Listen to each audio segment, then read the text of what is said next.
What's up, Nerf herders? Welcome back to the channel. I am the Crowlector, and today we're going to be venturing into a galaxy far, far away to take a look at the new Star Wars Black Series Jedi Master Kelnacca. Now, this guy is just starting to hit online retailers. I just got mine in from Amazon, but he should start hitting other places and retail stores here pretty soon. The only thing cooler than a Jedi and a Wookiee separately is a Jedi Wookiee, or a Wookie Jedi. Both are fan favorites, so it was really only a matter of time before they combined the two.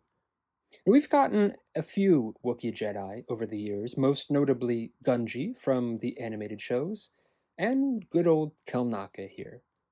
This is the first figure, however, that we've gotten of a Wookiee Jedi, though I would love to see Gungi done one day, but Hasbro is notorious for reusing large parts of a pre-existing sculpt, and as of yet, there's neither many pre-existing parts they could use for him, or many other characters you could use his parts for after him, so might be a while before we see old Gungi. But focusing on Kelnacca, this is how he appears in The Acolyte, brought to life by Jonas Suotamo, who also played Chewbacca in the sequel series. I'm glad that they're giving the guy more work. He really seems like such a nice guy and such a fan of Star Wars. He clearly loves playing Wookiees, so hey, if you got a guy who embodies it so perfectly, keep bringing him back. Getting into things, I will say this is a safe space for Star Wars opinions. Star Wars fans, of which I am one, can often be quite opinionated, and they don't always have the nicest things to say.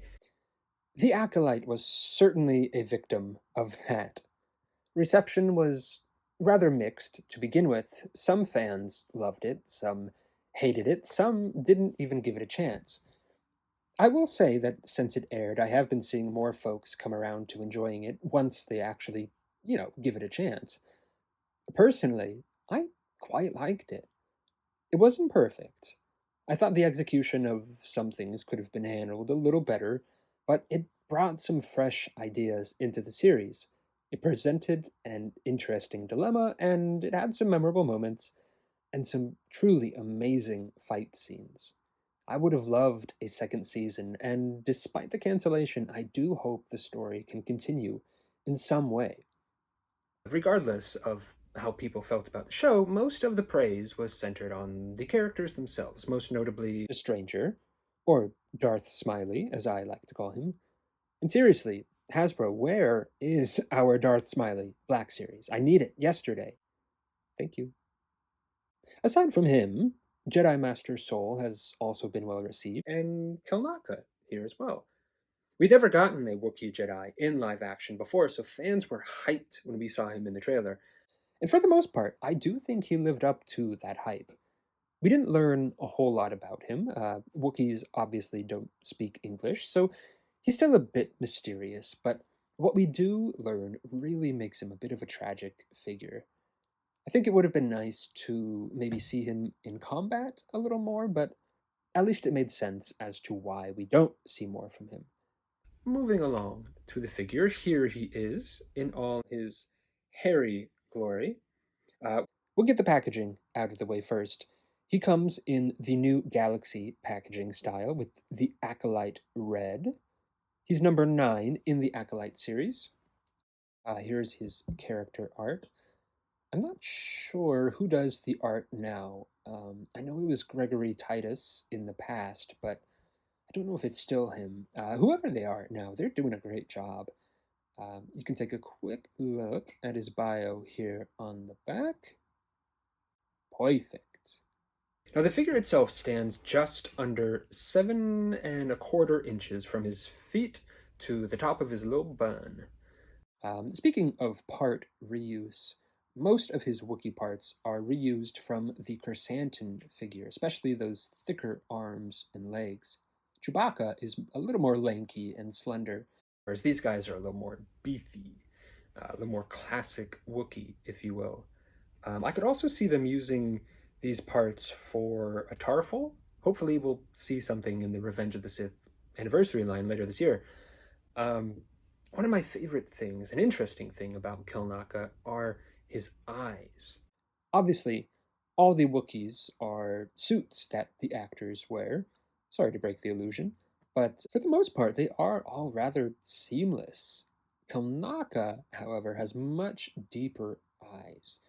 I don't know if it's just that he has more fur, or if the poor guy hasn't slept, or what, but it gives him kind of like a man in a mask quality, which is not a bad thing. I don't dislike it at all. It is, of course, screen accurate, and details like that are a fun way to help differentiate all the different Wookiees. The Jedi robes here, or the Jedi tunic, are new pieces, although they may be just scaled up versions of the ones we got with Sol and Yord. I'm not quite sure. And obviously, the head is new as well. He comes, of course, with the classic Jedi robe. I will probably display him without it, since that's how he appears throughout most of the show, but I also don't really know what other figures this could be used for, since it is notably bigger than the previous ones we've gotten. And of course, no Jedi is complete without their lightsaber. Kelnacca's, obviously, is a much thicker hilt than the classic saber for his big Wookiee hands, and is cast in a gold plastic to reflect the more white and gold aesthetic of the High Republic era. Lately, the lightsaber blades have been feeling thicker, and this obviously no exception. I like that because so often the little peg on these guys bends really easily on the thinner blades. It does have the notch that you can use to put it onto his belt. It does seem like you can remove the blade as well. I probably will leave it as is because they never really seem to fit the same way again after you take them out that first time. Paint-wise, he's quite nice. He's got a darker brown fur as opposed to Chrysanthemum's more black and gray fur, and of course Chewie's light brown. His feet are darker than Chrysanthemum and Chewie's, and similar to Chrysanthemum, he's got these little beads in his beard area. Uh, Although, is it technically a beard if you have hair all over? His chin area, I should say. He also has these little markings painted on the side of his head. Now, I don't really remember these so much from the show. I believe he had them. They were just a little hard to see on camera. I don't know if they were ever really focused on. I did look it up, and apparently they're explained in a comic that they're a cultural marking to honor his Jedi Master, which is a cool touch. That's the thing about Star Wars. It's such a full, rich universe with so many details. It's so cool. Articulation-wise, he's pretty decent. You'd think that the range of motion would be hindered by the more hairy sculpt, and in some places it is. Like his hands, his feet, and especially his head, which has those long, overhanging bits of fur, but his arms and legs can really get some nice movement, which you want in a Jedi figure. He can hold his lightsaber with both hands. It's not quite as ranged or natural looking as it was on the recent Chiari-Mundi, but it looks good enough for a defensive pose. Anything else, especially kind of leaning back, not so much, but it does the trick. I do quite like that the joints here are sculpted with the fur on the joint. That's a really nice detail that helps to not break up the sculpt. I know that Chrysanthemum had that as well, and I know that most of the Chewies I have do not have that. It's just the plain smooth joint, which isn't the end of the world, but it really does help add to the illusion of the figure.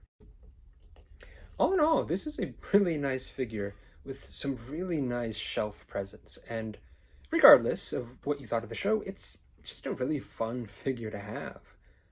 I was kind of surprised to see he's already shipping. Usually with the Black Series releases, it's anywhere from 6 months to a year after they announce it, but this guy was announced back in December, and is showing up now in early March. So that's really only about 3-ish months. Of course, who knows how long they were working on him before that, but I like that. Faster turnaround time, Hasbro. Kudos for that. What did you guys think of the Acolyte? And what figures would you like to see next in the Black Series? Let me know below. And while you're there, it would mean a lot if you could hit that like button, subscribe, hit the bell icon to be notified when I post more videos. Thanks for watching, guys. I'll see you again soon for more creepy Crowlection reviews. But in the meantime, don't forget, stay spooky.